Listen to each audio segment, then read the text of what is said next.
रानी अपने कमरे में सो रही होती है कि तभी उसकी माँ शारदा उसे आकर जगाती है और कहती है, ओ रानी, तेरा सिर्फ नाम रानी है, कहीं की राजकुमारी नहीं है तू। अब तो तेरा रिश्ता भी लग गया है, वहाँ पर तुझे इतने ऐशो आराम ना मिले तो तू क्या करेगी।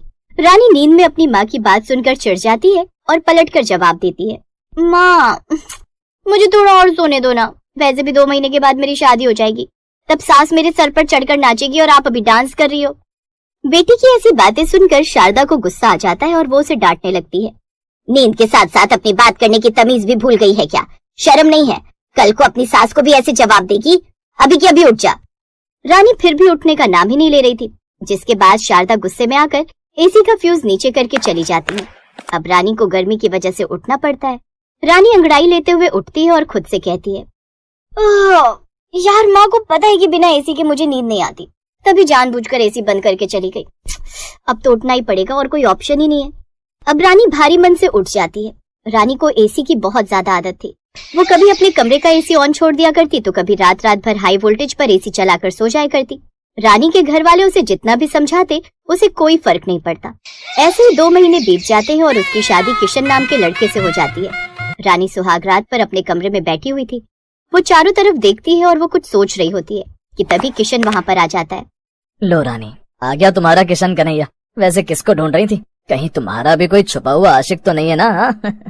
किशन मजाक कर रहा था, लेकिन रानी का ध्यान तो सिर्फ गर्मी पर था। मैं तो एसी को ढूंढ रही थी। वैसे मुझे एसी कहीं नजर नहीं आ रहा। कहीं आपके घर में इनबिल्ट एसी तो नहीं है? मुझे रिमोट दे दो, बहुत ज्यादा गर्मी लग रही है। रानी की बात सुनकर किशन हैरान रह जाता है और उसे समझाने की कोशिश करता है। ये कैसी बातें कर रही हो?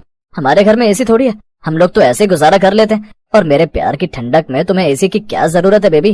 किशन की फिल्मी बातें सुनकर रानी और भी ज्यादा चिढ़ जाती है। ओ हेलो, बॉलीवुड की लाइन मुझ पर मारने की जरूरत नहीं है। और क्या बोली तुम? तुम्हारे घर में एसी नहीं है? बिना एसी के मैं कैसे रहूंगी? भगवान, मेरी गलती है। शादी करने से पहले घर में कितने लोग हैं, कितना कमाता है, सब कुछ पूछा जाता है। मैंने ये क्यों नहीं पूछा कि घर में एसी है या नहीं। अब रानी को पूरी रात गर्मी की वजह से नींद नहीं आती। अगली सुबह जब उसकी सास कुसुम रसोई में जाती है तो देखती है कि रानी किशन के कपड़ों में यानी शर्ट और पजामे में खाना बना रही थी। उसे देखकर कुसुम कहती है, ये क्या कर रही हो बहू? मुझे तो लगा था कि नई नवेली बहू साड़ी में सज धज कर खाना बना रही होगी और तुम यहाँ मेरे बेटे के कपड़ों में खाना बना रही हो। रानी पसीने से बेहाल थी और वो अपनी सास से शिकायत करने लगती है। अच्छा हुआ माँ जी आप आ गई। मुझे आप ये बताइए, आपने बताया क्यों नहीं कि आपके घर में एसी नहीं है? आपको पता है रात को कितनी गर्मी लग रही थी? कुसुम उसे समझाने की कोशिश करती है कि एसी उनके लिए कितना महंगा है। कैसी बातें कर रही हो बेटा, हमारे घर में जरूरत का सारा सामान तो है और वैसे भी एसी इतना जरूरी नहीं है। एसी का जितना बिल आता है उतने में हमारे पूरे परिवार का राशन आ सकता है। रानी समझ गई थी कि सास को समझाने का कोई भी फायदा नहीं है। ऐसे ही हर रात रानी रात को किशन से लड़ाई किया करती और दिन में अपने पति और सास को समझाने की कोशिश किया करती। कुछ दिन बाद वो अपने मायके चली जाती है और अपने कमरे में एसी चलाकर बैठी होती है। तभी उसकी माँ शारदा उसके पास आकर बोलती है, रानी बेटा, तू पग फेरे पर अपने मायके आई थी, पर पग फेरे कुछ घंटों के लिए होते हैं। तुझे यहाँ पर आए हुए 3 दिन हो गए। लोग क्या समझेंगे? तेरे भले के लिए बोल रही हूँ, वापस चली जा। रानी अपने जिद्दी स्वभाव के कारण मना कर देती है। ठीक है माँ, मैं वापस चली जाऊंगी, लेकिन मैं जिस चीज से सबसे ज्यादा प्यार करती हूँ उसे अपने साथ लेकर जाऊंगी। शारदा को लगता है कि उसकी बेटी उसे साथ ले जाने की बात कर रही है। उसकी आंखों में आंसू भर आते हैं। नहीं मेरी बच्ची, मैं तेरे साथ नहीं जा सकती। हर बेटी को माँ का मुंह छोड़ना ही पड़ता है, मुझे माफ कर दे। रानी अपनी माँ की गलतफहमी दूर करते हुए कहती है, माँ मैं आपको लेकर नहीं जाऊंगी। मुझे अपना ये एसी लेकर जाना है जो मेरे कमरे में लगा हुआ है। मेरे ससुराल में एसी नहीं है, मुझे नींद नहीं आती। बेटी की ऐसी बचकानी और स्वार्थी बात सुनकर शारदा गुस्से में आ जाती है। तू पागल हो गई है क्या? उन लोगों ने दहेज के नाम पर 1 रुपया नहीं मांगा। अब अगर तू एसी लेकर जाएगी तो वो लोग कहेंगे कि हम अपनी अमीरी दिखा रहे हैं। किशन अच्छा है, समझदार है, खुद का काम है, छोटा परिवार है, तेरा ध्यान रखेगा। मैं तुझे अपनी गृहस्थी खराब नहीं करने दूंगी। अपना सामान बांध, मैं किशन को कॉल कर रही हूँ, वो तुझे लेने आएगा।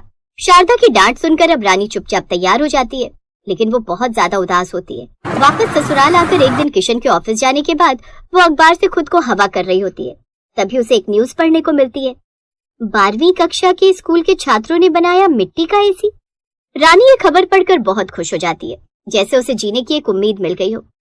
जब 12वीं क्लास के छात्र मिट्टी का एसी बना सकते हैं तो मैं क्यों नहीं? मैं भी कोशिश करूंगी मिट्टी का एसी बनाने की।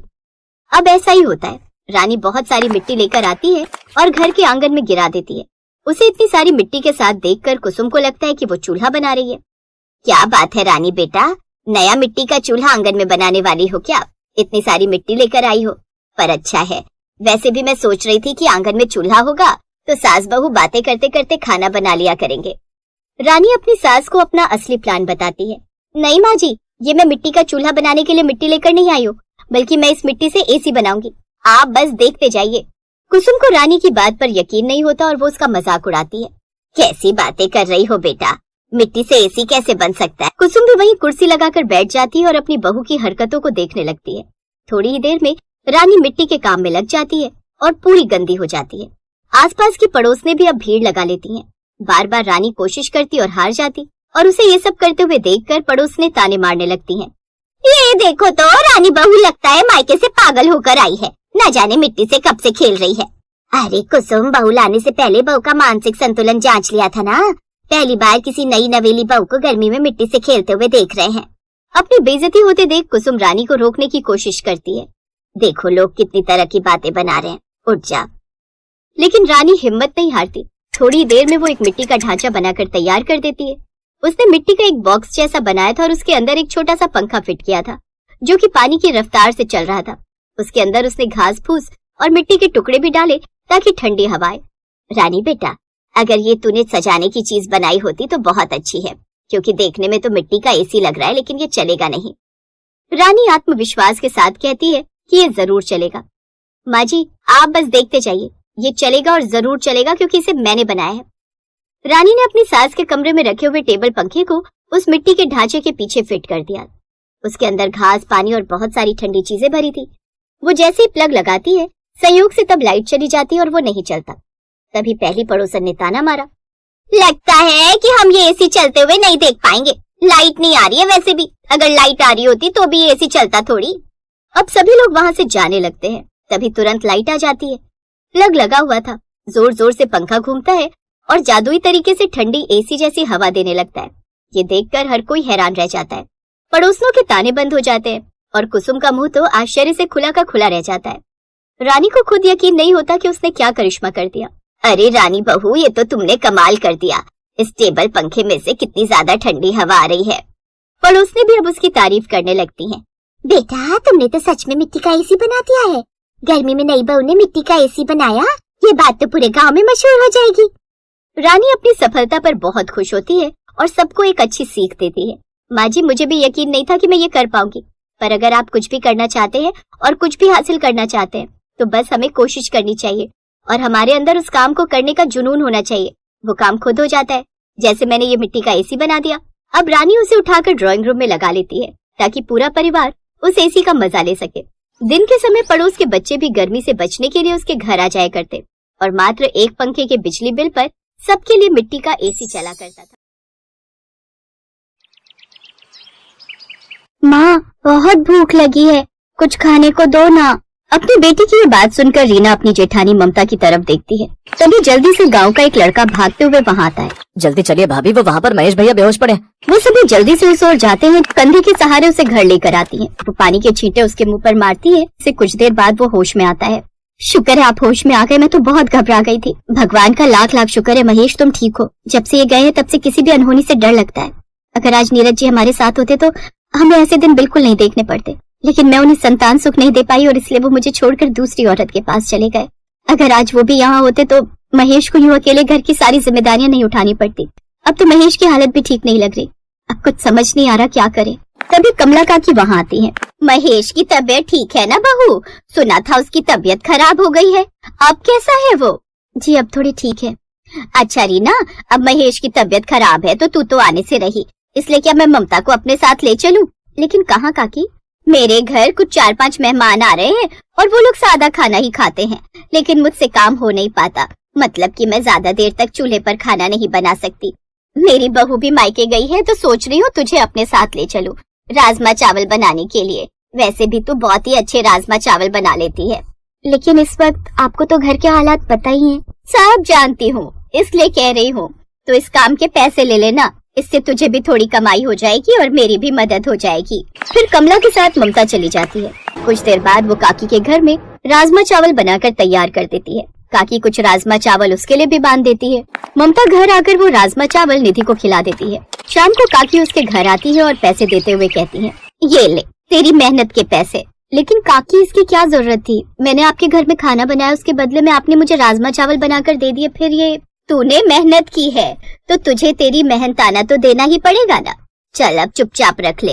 वैसे एक बात कहूँ, तुम और तुम्हारी देवरानी मिलकर ये राजमा चावल का काम खोल लो, तुम्हारी कमाई हो जाएगी। और महेश की हालत भी अभी ठीक नहीं है, तो कुछ समय तो लगेगा उसे ठीक होने में। इसलिए कह रही हूँ खुद का काम शुरू कर दो। कुछ ही समय में तुम्हारा काम बहुत अच्छा चलने लगेगा, क्योंकि यहाँ आसपास कोई भी राजमा चावल का ठेला नहीं है। अच्छा अब मैं चलती हूँ। कमला काकी ये कहकर वहाँ से चली जाती है। लेकिन जाने अनजाने में ही सही, अब दोनों देवरानी जेठानी को वो एक आइडिया दे गई थी। बात तो काकी की बिल्कुल सही है दीदी, अब हमें घर चलाने के लिए कुछ न कुछ काम तो करना ही पड़ेगा। और जब ऊपर वाले ने आपको इतना अच्छा टैलेंट दिया है तो क्यों ना हम इसका इस्तेमाल करें। तुम्हारी बात एकदम सही है रीना, लेकिन तुम जानती हो ना कि कोई भी काम शुरू करने से पहले हमें पैसे चाहिए होंगे, और हमारे पास पैसे कहाँ हैं। बस इतनी सी बात। रीना अपने गले से मंगलसूत्र निकालकर उसे दे देती है। अब इससे हम खुद का काम शुरू करेंगे। लेकिन रीना, अगर हमारा काम चल गया तो मैं ऐसे एक नहीं बल्कि 10 मंगलसूत्र बना लूंगी। लेकिन पहले हमें काम की शुरुआत करनी है। हम इस मंगलसूत्र को गिरवी रख देंगे। अब बिना देरी किए हमें काम शुरू करना चाहिए। अब बिना देरी किए वो अपना मंगलसूत्र गिरवी रख देती है और उनसे मिले पैसों से वो अगले दिन से ही अपना काम शुरू कर देती है। दोनों देवरानी जेठानी का राजमा चावल बेचने का पहला दिन था, लेकिन उनकी बिक्री कुछ खास नहीं होती। देखा रीना, कोई भी ग्राहक नहीं आया। कहीं ऐसा ना हो हमारे पैसे बेकार चले जाएं। दीदी, कोई भी नया काम शुरू करने से पहले हमें उस काम को थोड़ा समय तो देना चाहिए। ऐसे 10 दिन बीत जाते हैं और अब उनके पास ग्राहक बढ़ने लगते हैं। 2 महीनों में ही उनका काम इतना अच्छा चलने लगता है कि वहाँ काफी ज्यादा भीड़ हो जाती है। इस तरह उनकी कमाई खूब अच्छी होने लगती है। कुछ देर बाद दोनों देवरानी जेठानी घर आती हैं और पैसे गिनती है तो हैरान रह जाती हैं। देखा दीदी, मैंने कहा था ना हमारे राजमा चावल बहुत अच्छे बिकेंगे। देखो तो कितनी अच्छी कमाई हुई है हमारी। सच में ये तुम्हारा विश्वास काम कर गया। अब हमारे सारे दुख दूर हो जाएंगे।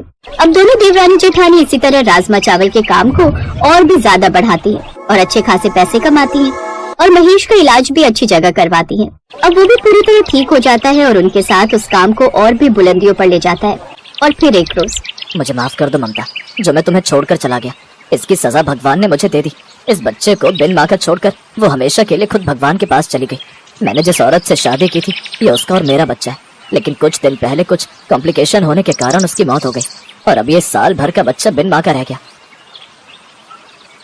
जो हुआ उसमें इस बच्चे का क्या कसूर। अब इसकी माँ मैं हूँ और मैं इसकी छोटी माँ। इसके बाद सबने नीरज को माफ कर दिया, साथ ही उस बच्चे को भी अपना लिया।